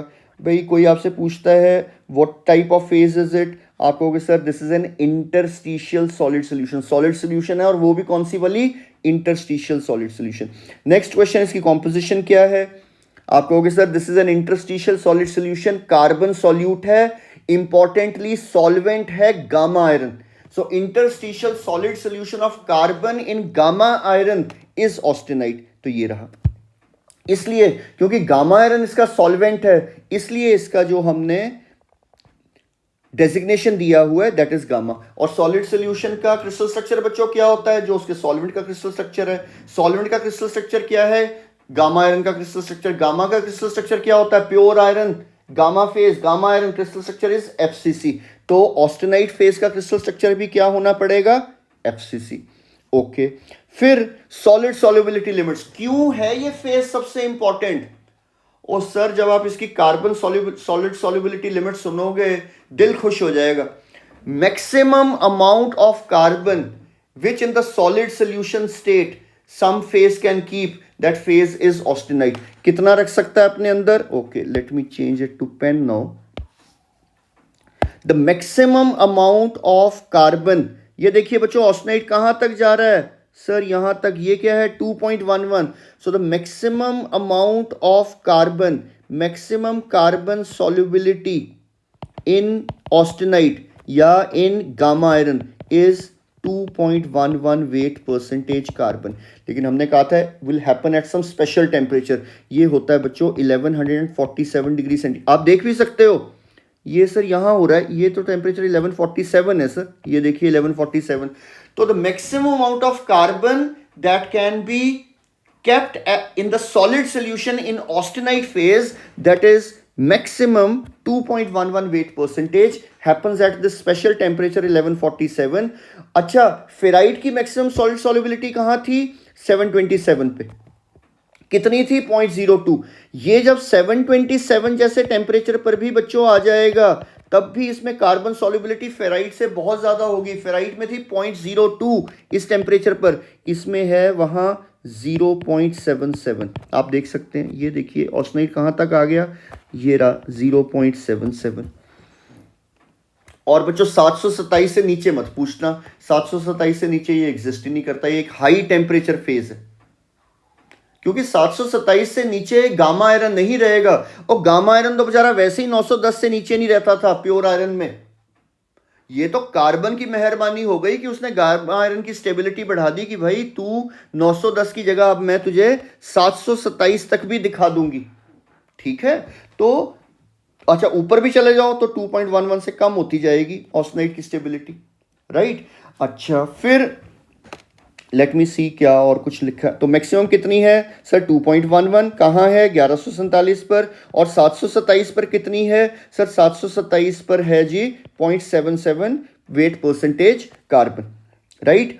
अच्छा बच्चों, मैंने पिछली बार कहा था कि इसको हम कहते हैं यूटेक्टॉइड टेम्परेचर, यूटेक्टॉइड, आगे चल के पढ़ना है, यूटेक्टॉइड टेम्परेचर, ये होता है आपका यूटेक्टॉइड पॉइंट, यूटेक्टॉइड टेम्परेचर और 0.77% कार्बन कॉम्पोजिशन जहाँ मिलते हैं उसको कहते हैं यूटेक्टॉइड पॉइंट।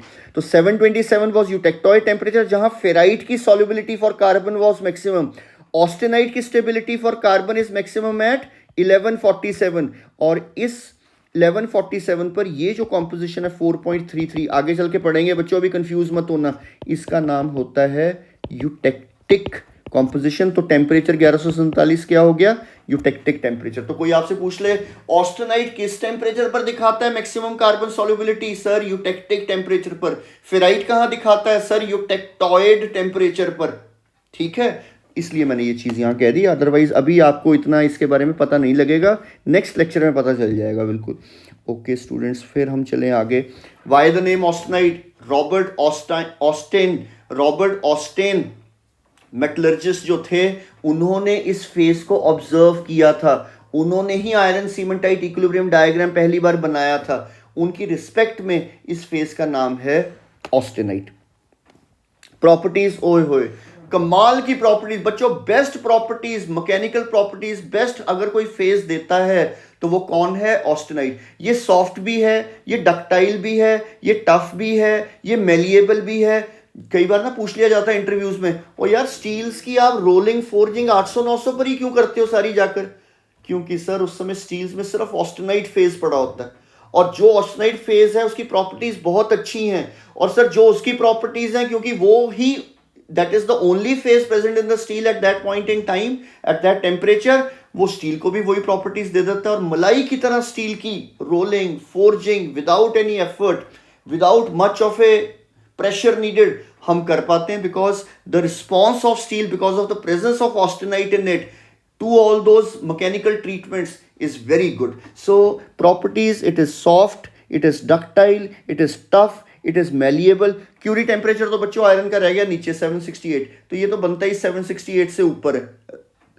ठीक है, तो ये हमेशा ही नॉन मैग्नेटिक होता है। ठीक है, अच्छा फिर और इसके बारे में हम क्या जानते हैं, देखिए भाई, अब आप कहते हो कि सर है ये फेज इतना अच्छा, लेकिन हमने तो स्टील को यूज करना है रूम टेम्परेचर पर, रूम टेम्परेचर पर ये फेज मिलता नहीं, तो क्या फायदा हुआ। तो बच्चों उसमें समझने वाली बात है कि कोई आपको ये पूछना चाहिए कि सर ये क्यों नहीं मिलता। ये इसलिए नहीं मिलता क्योंकि ऑस्टेनाइट जब 727 पर पहुंचता है तो वहां कुछ ट्रांसफॉर्मेशंस होती हैं जिससे ये कुछ और फेजेस में बदल जाता है। तो हम क्या करते हैं, स्टील में अगर हम ऑस्टेनाइट रूम टेम्परेचर पर भी देखना चाहते हैं, हम स्टील में कुछ ऐसे अलॉइंग एलिमेंट्स डाल देते हैं जैसे मैंगनीज, निकल, इवन कार्बन।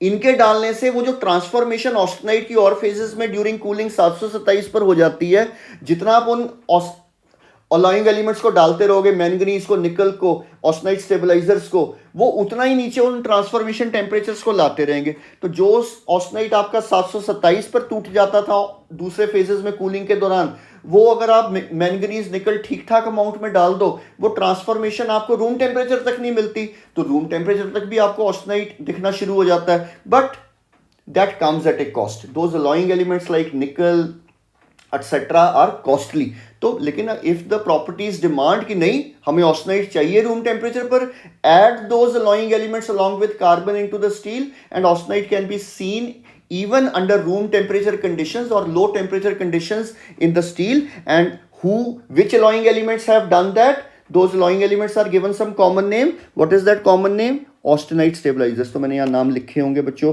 मैंगनीज ये रोल प्ले करता है, निकल ये रोल प्ले करता है, इवन कार्बन जितना बढ़ाते रहोगे ऑस्टेनाइट उतना स्टेबलाइज होता जाएगा। एंड फाइनली आइए इसकी मैकेनिकल प्रॉपर्टीज देखिए टेंसाइल स्ट्रेंथ कितनी अच्छी है, उसकी सिर्फ 245 के करीब थी, इसकी उससे कितने गुना ज्यादा है। फिर इसकी जो हार्डनेस है वो मॉडरेट है, उसकी सिर्फ 95 वीपीएन थी, इसकी तकरीबन 400 वीपीएन है। Percentage elongation 10% is a good number. Ferrite से तो क्या मुकाबला करना यार, फेराइट वाज एक्सेप्शनल। लेकिन फेराइट सिर्फ सॉफ्टनेस और डक्टिलिटी दे सकता है। अगर आपको सॉफ्टनेस भी चाहिए, डक्टिलिटी भी चाहिए, इम्पैक्ट स्ट्रेंथ भी चाहिए, मैलिएबिलिटी भी चाहिए, तो इस फेज जैसी कोई चीज़ नहीं है ऑस्टेनाइट जैसी। तो आप देखिए percentage elongation 10%, ductility 10% is a good value. Then we come to another important phase बच्चों, this is the least important phase, not important phase. Least important इसलिए हमने इंडस्ट्रियल मेटलर्जी में जितनी भी प्रॉपर्टीज को बदलना है थ्रू हीट ट्रीटमेंट एक्सेट्रा, वो बच्चों 800 900 1000 तक हीट कर कर कूल कर कर हमारा काम हो जाता है। ये जो डेल्टा फेराइट फेज है ये बनता है जाकर 1400 1410 1450 ऐसी रेंजेस पे। तो क्योंकि बनता है हमें इसके बारे में पता जरूर होना चाहिए, लेकिन हीट ट्रीटमेंट व्यू पॉइंट से, प्रॉपर्टी इंप्रूवमेंट व्यू पॉइंट से, this phase does not play any major role. Role तो प्ले होता है ऑस्टेनाइट और उससे नीचे, कि ऑस्टेनाइट हो स्टील में और फिर उसको हम तोड़ते कैसे हैं, उससे प्रॉपर्टीज बनती हैं स्टील की, उससे माइक्रोस्ट्रक्चर बनता है स्टील का। हम तो ऑस्टेनाइट से भी ऊपर के फेज की बात कर रहे हैं, बट क्योंकि ये फेज होता है आयरन कार्बन सिस्टम में, we must know about it. So what is delta ferrite? सबसे okay, let me again show the iron cementite diagram. Okay, again students, let's take some color for this, and you see this region, see austenite से भी ऊपर, ये देखो 1400 degree centigrade से भी ऊपर जाकर बनेगा। तो this single phase region is called delta ferrite. है क्या भाई डेल्टा फेराइट? इसको मैंने ये जो सारा ये जो हिस्सा है ना डायग्राम का, इसको हम कहते हैं पेरिटेक्टिक रीजन। इसको portion of the iron cementite diagram showing single phase region ferrite, उसको मैग्नीफाई कर कर भी आपके लिए मैंने बना दिया। ये रहा भाई, यहाँ डेल्टा फेराइट नजर आएगा। टेम्परेचर्स देखो जरा कितने हाई हैं, 1410 से लेकर 1539 के बीच में, 0 कार्बन से लेकर 0.09 कार्बन तक की रेंज में आपको इस टेम्परेचर बैंड में और इस कॉम्पोजिशन बैंड में, 1 सेकेंड, इस कॉम्पोजिशन बैंड में डेल्टा फेराइट मिलता है। है क्या भाई डेल्टा फेराइट? डेल्टा फेराइट का सिंबल क्या है सर? डेल्टा फेराइट की जो डेजिग्नेशन या सिंबल है वो है डेल्टा। क्यों? This is sir interstitial solid solution of carbon in delta iron. तो डेल्टा आयरन क्या था बच्चों? वहां जो 1394 से ऊपर बनता हो, कार्बन के आने से तो 1394 पे भी नहीं बनता, 1410 से ऊपर बनना शुरू हो जाता है अब ये। तो when carbon gets into delta iron, and this carbon delta iron solid solution can exist only between 1410 to 1539। so क्योंकि ये डेल्टा आयरन इसका सॉल्वेंट है, तो इसका जो हमने सिंबल दिया है, डेजिग्नेशन दिया है डेल्टा फेराइट का, वो डेल्टा हो गया। है क्या है भाई? ये कंपाउंड है कि सॉलिड सोल्यूशन? नहीं सर, सॉलिड सोल्यूशन है, इंटरस्टिशियल सॉलिड सोल्यूशन है। और किस तरह की इंटरस्टिशियल सॉलिड सोल्यूशन है? सॉल्यूट कौन है, सॉल्वेंट कौन है सर? कार्बन सॉल्यूट है, डेल्टा आयरन अब सॉल्वेंट है। डेल्टा आयरन का क्रिस्टल स्ट्रक्चर होता है बीसीसी, तो डेल्टा फेराइट फेज का क्रिस्टल स्ट्रक्चर क्या होगा sir? BCC. That is all what we need to know about it. चलो भाई, बहुत इंपॉर्टेंट फेज आने वाला है। सॉल्युबिलिटी लिमिट्स बच्चों मैं आपके लिए लिख देता हूं, आपको दिख ही रही है डायग्राम में। 0.09 is the maximum solid solubility of carbon in delta ferrite, और किस टेम्परेचर पर है? 1495 पे। So if somebody asks you that what is the carbon solubility limits of carbon in delta ferrite phase, आप कहोगे sir it is maximum 0.09 weight percentage carbon, and that happens at a special temperature. Value is 1495. Temperature has got special name. This is peritectic temperature. Peritectic temperature. यहाँ peritectic reaction होगी बच्चों, आगे चलकर हम पढ़ेंगे, ठीक है। चलिए आगे चलें फटाफट। हम आ गए अब बहुत ही एक और इंपॉर्टेंट फेज पे, जिसका नाम है आयरन कार्बाइड या सीमेंटाइट। तो आयरन सीमेंटाइट डायग्राम दिखा दें। आयरन सीमेंटाइट डायग्राम में अगर 100% या सिंगल फेज रीजन सीमेंटाइट देखनी है तो कहाँ है सर? हम डिस्कस कर चुके हैं कि ये जो लाइन है ये है cementite, single phase region cementite. और क्योंकि ये कंपाउंड है इसलिए कॉम्पोजिशन की कोई वेरिएशन हम नहीं इसमें दिखा सकते। ये तो एक फिक्स्ड कार्बन कॉम्पोजिशन पे बनता है सर। 6.67 कार्बन एग्जैक्टली 93.33 आयरन के साथ जुड़ता है। We form Fe3C which is called iron carbide. Popularly it is called cementite. क्यों कहते हैं सीमेंटाइट, अभी थोड़ी देर में क्लियर हो जाएगा। But let's now discuss what are the details with regards to this phase.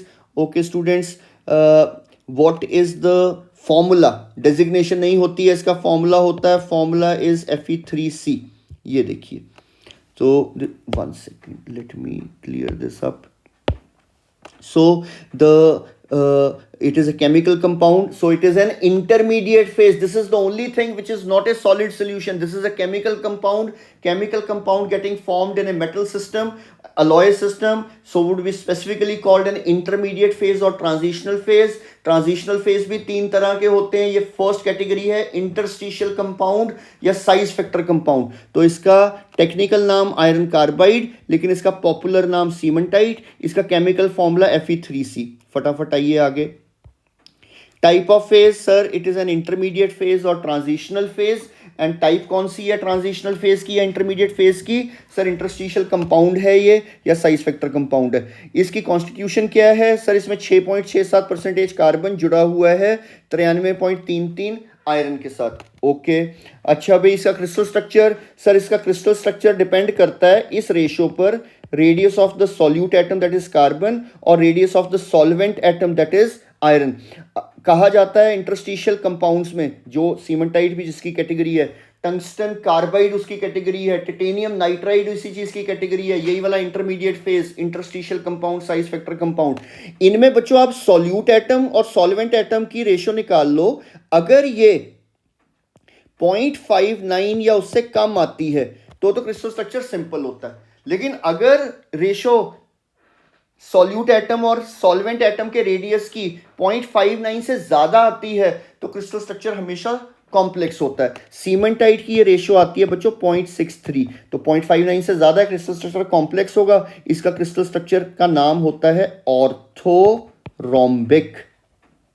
और इस क्रिस्टल स्ट्रक्चर के हर यूनिट सेल में 4 कार्बन एटम्स होते हैं, 12 आयरन एटम्स होते हैं. ठीक है, तो चलो हम और डिटेल में बात कर सकते हैं, लेकिन अभी के लिए आप अंडर ग्रेजुएट लेवल के लिए इतना बहुत है. So if I clear all the markings, crystal structure लिखा आ गया orthorhombic. Then mechanical properties. Mechanical properties में बच्चों देखो, सीमेंटाइट का नाम सीमेंटाइट इसलिए है क्योंकि ये सीमेंटाइट की तरह हार्ड है. इसकी सीमेंटाइट की तरह ये सीमेंट की तरह हार्ड है. अच्छा, फिर सीमेंट की कंप्रेसिव स्ट्रेंथ होती है सबसे जबरदस्त, जिसकी वजह से सीमेंट को यूज किया जाता है. सीमेंटाइट एक ऐसा फेज है जिसकी compressive strength is huge. Tensile strength तो इसकी लो है, लेकिन compressive strength is great, hardness is great, electrical conductivity is great, melting point is very high 1227 degree centigrade. Metallic lustre इसमें बहुत अच्छा होता है, चमचमाता है ये, मतलब बहुत शाइनी होता है. ठीक है, सो अगेन मैं इसकी प्रॉपर्टीज रिपीट कर दूं. हार्डनेस वेरी हाई, आगे चलकर आप देखोगे तकरीबन 1000 VPN. ऑस्टनाइट की थी 395 VPN, फेराइट की 395 VPN, इसकी है 1000 विकर्स पिरामिड नंबर. ब्रिटल है, ये थोड़ी इसमें खामी है भाई, थोड़ी इसमें ब्रिटलनेस और डक्टिलिटी की दिक्कत है. डक्टिलिटी कम होती है, ब्रिटलनेस हाई होती है. इसकी टेंसाइल स्ट्रेंथ भी बच्चों लो होती है, लेकिन इसकी compressive strength is very very high. Physical properties कुछ देख लेते हैं बच्चों. इसमें इलेक्ट्रिकल कंडक्टिविटी बहुत अच्छी, इसमें लस्टर बहुत अच्छा. इसका क्यूरी टेम्परेचर होता है 210 डिग्री सेंटीग्रेड, यहाँ कहीं 210, मैंने मार्क भी किया हुआ है देखो 210. तो इसका क्या मतलब है? अगर आयरन कार्बन अलॉय में सीमेंटाइट है और वो आयरन कार्बन अलॉय 210 से नीचे है, उसके अंदर पड़ा हुआ cementite would be partially magnetic.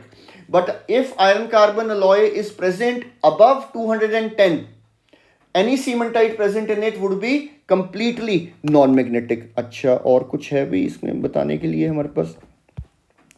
Why the name cementite?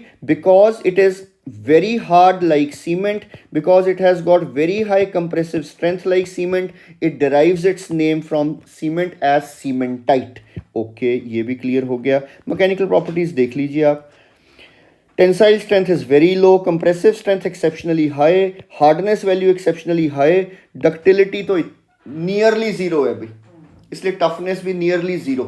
तो that is a limitation of cementite. Okay, so having done this, let us now, अब बनाते हैं यार मिलकर जरा 5-10 मिनट आपके सिर्फ और लूँगा मैं. अब हम बनाते हैं आयरन सीमेंटाइट इक्विलिब्रियम डायग्राम आपके लिए. सो आयरन सीमेंटाइट डायग्राम के लिए कलर ले लेते हैं बच्चों हम लोग, इससे स्टार्ट करते हैं. So it's a binary equilibrium diagram. मेरे साथ आप ड्रॉ करिए और देखते हैं हम. So in a binary equilibrium diagram students, we have temperature along the x-axis.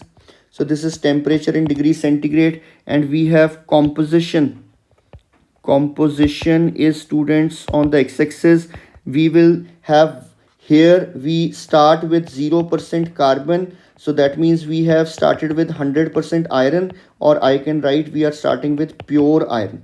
So this carbon composition would be increased 1%, 2, 3, 4, some. So say 1, we have 1 over here, we have 2 over here, we have 3 over here, 4, 5, 6, and here we have 6.67 carbon, we have 93.33 percentage of iron. So when exactly 6.67 carbon and 93.33 iron are there, what does it make? It makes cementite or iron carbide. So we are starting with pure iron and we are ending with pure cementite, right? Okay, now let us mark the important temperatures. Okay, let me change the color for you.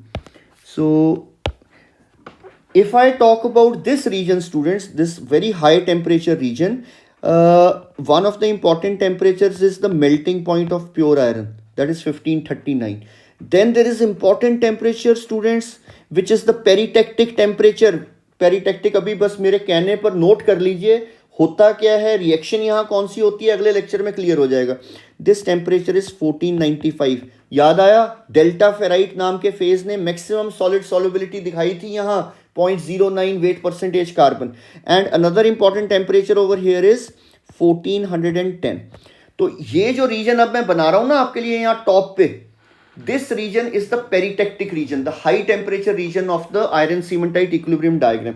अब इस reason में बच्चों तीन compositions बड़ी important हैं. एक तो मैंने आपको बताई थी 1499 पे 0.09 कॉम्पोजिशन इज वेरी इंपॉर्टेंट. फिर एक कॉम्पोजिशन है 0.09 कॉम्पोजिशन परसेंटेज कार्बन. देन अगली जो मैंने मार्क की है दैट इज 0.17 कार्बन, एंड एक फिर मैं मार्क करूंगा 0.53 परसेंटेज कार्बन. तीनों 1495 पे. ठीक है, ओके. जो डायग्राम के ऊपर मैं मार्किंग कर रहा हूं उसको मैं थोड़ा बदल लेता हूं. यहां लीजिए, so 1.09. Okay, let me rough this first. So at 1495 students, at 1495, three compositions are important, these three. So I have 0.09, then I have 0.17, and finally I have 0.53. इनको जोड़ दीजिए. बच्चों याद रखिए, जब मैं जोड़ रहा हूं ना, ये जो पूरी लाइन है ये एक रिएक्शन रिप्रेजेंट कर रही है जिसका नाम है पेरिटेक्टिक रिएक्शन. पेरिटेक्टिक, तो ये पेरिटेक्टिक टेम्परेचर हो गया और ये पूरी लाइन रिप्रेजेंट कर रही है पेरिटेक्टिक रिएक्शन. आगे चलकर ये बात आपको समझ लगेगी. ओके, अब मेरे पर विश्वास करते हुए 1539 जीरो कॉम्पोजिशन, जीरो कार्बन को इधर जोड़ दीजिए और फिर इसी लाइन को यहाँ 1410 पे जोड़ दीजिए और इस 1539 को फिर 0.53 वाले से जोड़ दीजिए और ये जो 0.17 वाला था इसको 1410 से जोड़ दीजिए. तो मैं फिर रिपीट कर दूं, मैंने क्या कहा, 0.09 पर एक कॉम्पोजिशन, 0.17 पर एक कॉम्पोजिशन, 0.53 पर कॉम्पोजिशन, तीनों को जोड़ दिया. पहला पॉइंट और तीसरा पॉइंट, ये 1 सेकेंड.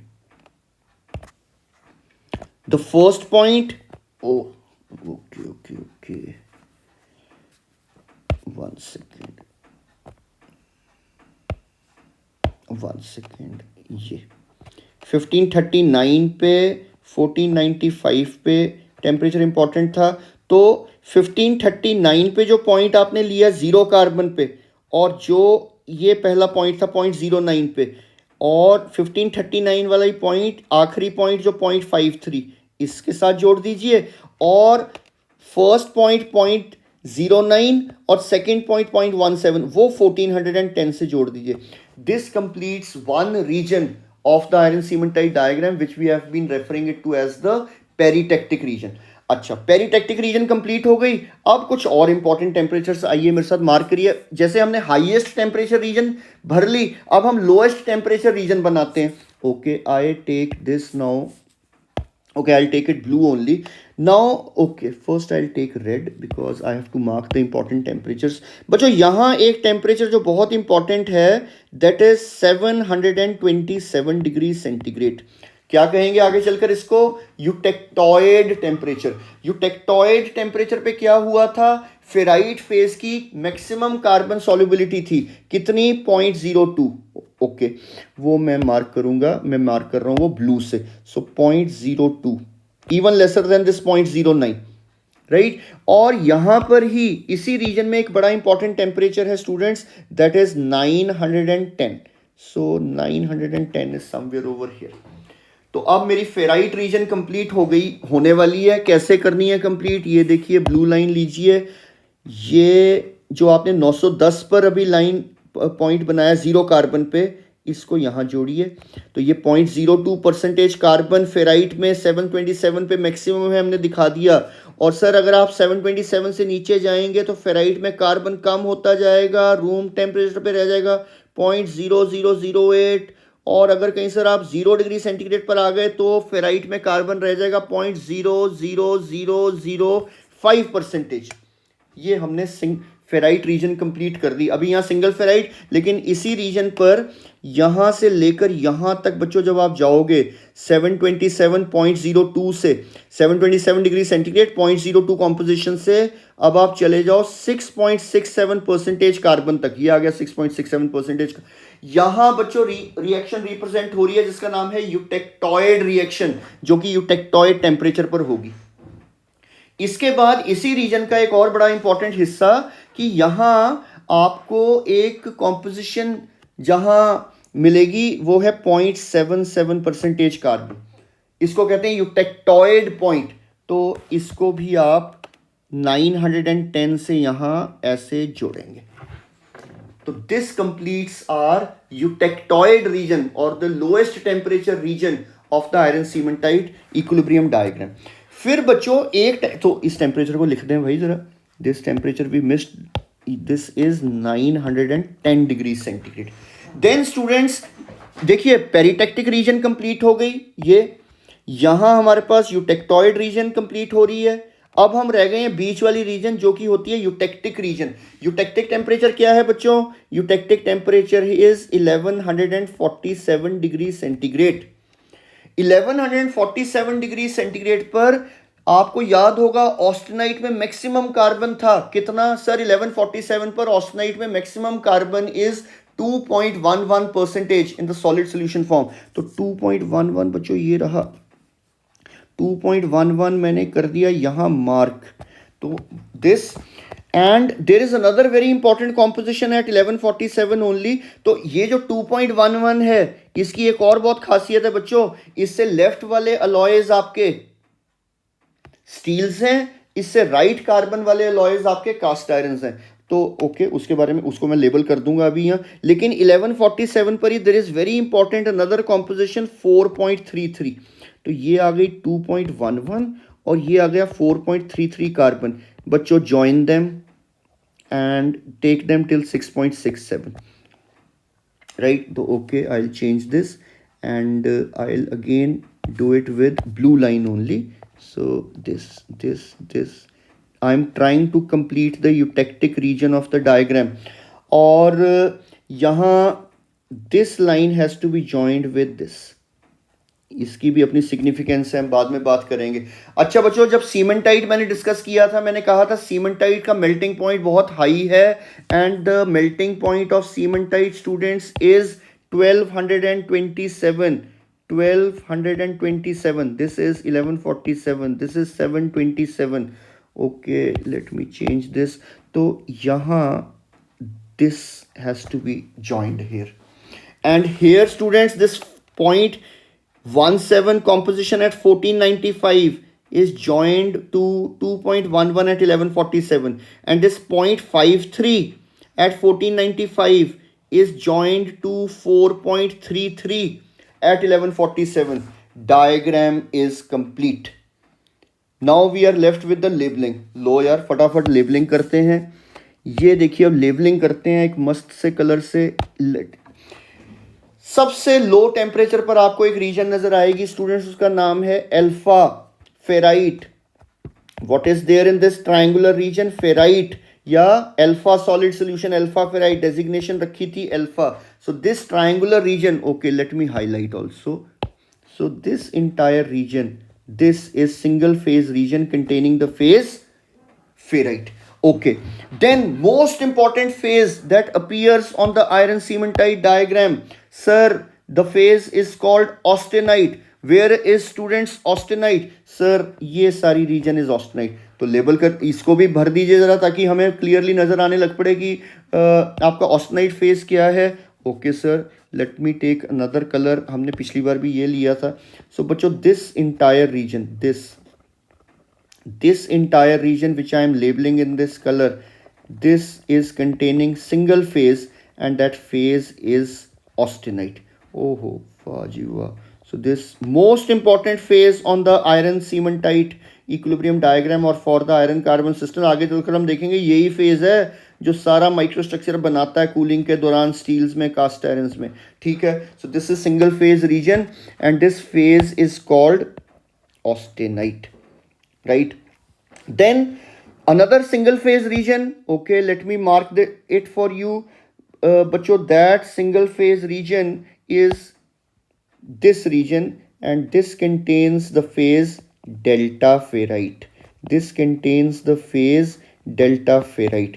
तो ये जो सारी ट्रायंगुलर सी फिर रीजन हमें मिल रही है, ये कंटेन कर रही है सिंगल फेज, और उस रीजन का नाम है, उस फेज का नाम है delta ferrite. Third single phase region आ गई. अब बच्चों, जो सिंगल फेज रीजन मैं आपके लिए मार्क कर रहा हूं वो हम अब पढ़ चुके हैं. इज ए कंपाउंड, तो स्ट्रेट लाइन आएगी उसकी. दिस सिंगल फेज रीजन बच्चों, this is representing what? This is representing the phase, one second, cementite और what you call iron carbide. और पांचवी सिंगल फेज रीजन वो सॉलिड नहीं है सर, वो तो हमारी सॉलिडस लिक्विडस लाइन से ऊपर है. और वो सर, जैसे अगर मैं इसको मार्क कर दूं ए बी सी डी, बच्चों A B C D is the liquidus line, और सॉलिडस लाइन भी किसी दिन डिस्कस कर देंगे, बहुत इजी है, यहां से आप देख सकते हो. तो अगर आपका system A B C D से भी ऊपर है तो अभी उसमें सॉलिडिफिकेशन शुरू नहीं हुई. Single phase is existing in the system and that is liquid. क्या लिक्विड भाई? Liquid solution of carbon and iron. Okay, so when you have marked the single phase regions, अब मैं इस रीजन को मार्क करता हूं. This region sir, two phase region, बाएं से फेराइट आ रहा है सर, दाएं से सीमेंटाइट आ रहा है. वाह भाई वाह. ये सर बाएं से अल्फा है, दाएं से देखिए ऑस्टेनाइट है. भाई ये रीजन सर बाएं से ऑस्टेनाइट है, दाएं से सीमेंटाइट है. यार ये रीजन सर लेफ्ट से लिक्विड सोल्यूशन है, राइट से सीमेंटाइट है. सर ये भी टू फेज रीजन, लेफ्ट से ऑस्टेनाइट है, राइट से लिक्विड सोल्यूशन है. ये सर ऊपर से आ गया हमारे पास डेल्टा फेराइट, नीचे से आ गया ऑस्टेनाइट. ये सर ऊपर से आ गया लिक्विड, यहाँ बाईं तरफ से आ गया sir delta ferrite. Sir the diagram is complete. इसके अलावा सर ये कुछ ट्रिपल पॉइंट है, सर ये ट्रिपल पॉइंट है, सर ये ट्रिपल पॉइंट है. इसको क्या कहते हैं sir? This is called eutectoid point. बच्चों कौन सा है यूटेक्टॉइड पॉइंट? कॉम्पोजिशन कितनी है? 0.77 कार्बन. टेम्परेचर कितना है? 727 degree centigrade. Sir eutectoid point, eutectic point, this one is eutectic point. Eutectic point क्या खासियत? Sir composition 4.33 carbon, temperature 1147 degree centigrade. ये यूटेक्टॉइड पॉइंट तो ये यूटेक्टॉइड टेम्परेचर, ये यूटेक्टिक पॉइंट तो ये यूटेक्टिक टेम्परेचर, ये यूटेक्टिक कॉम्पोजिशन, ये यूटेक्टॉइड कॉम्पोजिशन. और सर ये जो है 0.17% carbon at 1495 degree centigrade. Sir this is the peritectic point. This one students, 0.17% carbon composition, 1495. तो ये क्या हो गई? Peritectic composition. और ये क्या हो गया? Peritectic temperature. आई होप ये डिस्कशंस जो है, लो ये डायग्राम भी आपके लिए बना दिया, सेम चीज़ें यहाँ आपके लिए मैंने कर दी. तो आई थिंक जब आपको अब ये पता लग गया कि ये फेजेस जो हैं ये क्या क्या हैं, इनकी कार्बन सॉल्युबिलिटी लिमिट्स क्या हैं, फेजेस क्या सॉलिड सोल्यूशन है, क्या केमिकल कंपाउंड हैं, प्रॉपर्टीज कैसी दिखाते हैं, with this information you get a better understanding कि आयरन सीमेंटाइट डायग्राम पर जो दिखाया जा रहा है उसके एक्चुअली मायने क्या हैं. सो